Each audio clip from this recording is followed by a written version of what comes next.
Hey everybody, this is a quick video in case you have a Panasonic SC-AK450 stereo system and you need to do a hard reset to the factory default settings on it.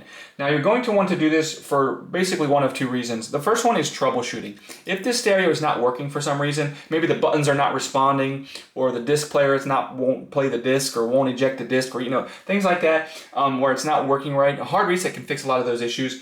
Now the second reason you might want to do this is just if for whatever reason you want to clear all your presets and everything off of here and just get it back to the way it was when it came out of the box, this will do the same thing as well. So all we need to do if we want to do this is we're going to just go ahead and unplug it from the wall.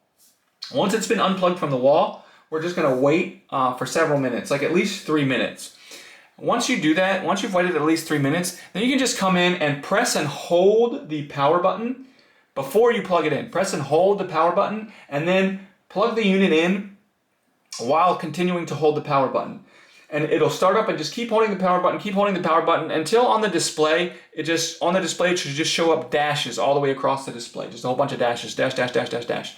Once you get all those dashes across the display, you can go ahead and release the power button. Everything has been reset back to its factory preset defaults, and you can go ahead and set it up as a new stereo.